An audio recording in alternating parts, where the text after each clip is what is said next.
Okay, so if you could play any other character in the Guardians, any makeup, or in Marvel, who would it be? Of course, I would play Vin's character, Groot, and then I would just show up and say I am Groot a few times, and then I don't know. I would never play anything but Star-Lord.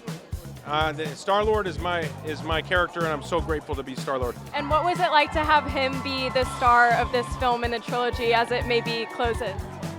Yeah, I think I've always sort of been pretty aware of where Rocket's place within the story was. He's always been, in its some capacity, the center of the story, which is something my brother James told me from the very first movie.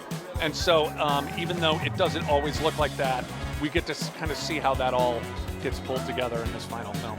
Was it any different with Gamora not really in this world as much as she has been before with you? How did you approach that? Yeah, it was kind of interesting to play because it's almost like her and Nebula have switched places. And now Nebula is the more evolved character with more compassion, and Gamora is like the old Nebula.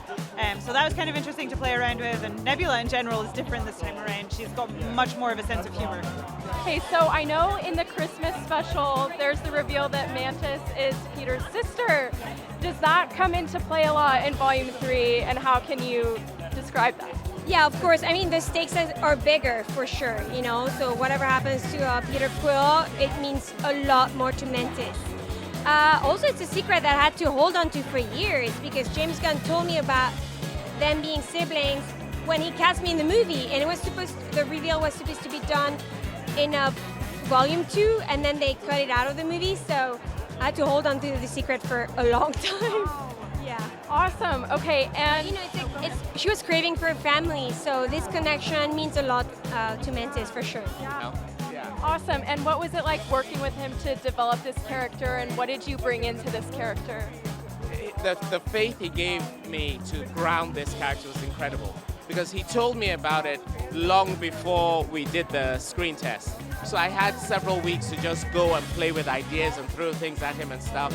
So it was a joy to like go out there and find that he'd written a character that could take almost any choice I wanted to make.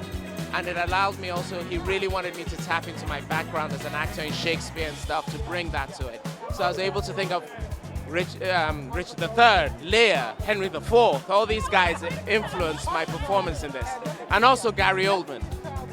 I love Gary Oldman. I love him as a villain. I'm sure there was some Gary Oldman in my performance. What is it like to enter the MCU in this film, and how did you feel? What did you bring to it? It's insane. Listen, this is such a just childhood dream, bucket list moment for me. When I got the call, when my agents called me and they were like, we think, after going through the audition process, they're like, we think there's going to be an offer. I'm like, you think or you know? Because those are two different things. And when the call did finally happen, I was just sort of beside myself, and I'm like, I can't believe this is actually happening. And I jumped, I think. I keep jumping when something good happens, because somehow maybe I think that I'm gonna start flying.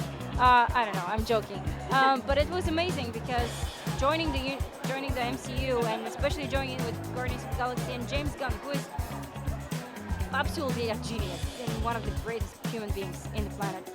I'm dying to work with this person. I'm dying to work in the Marvel Universe. So my reaction was just all over the moon, and couldn't believe that's actually happening. Yeah, it's really, really cool. You know, it's the bit in the movie is Baby Rocket's origin story. So you know, Marvel released the clip, and everyone was like really emotional about it. Like, don't you dare harm those animals. But it was really cool because I did all the mocap for it as well. So I was like, yeah, I had like this big board because I'm 20 foot tall in the film.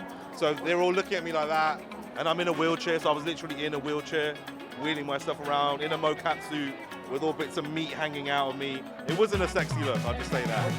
I look like a tightly packed sausage. I think Floor sees Rocket as her protector, you know, her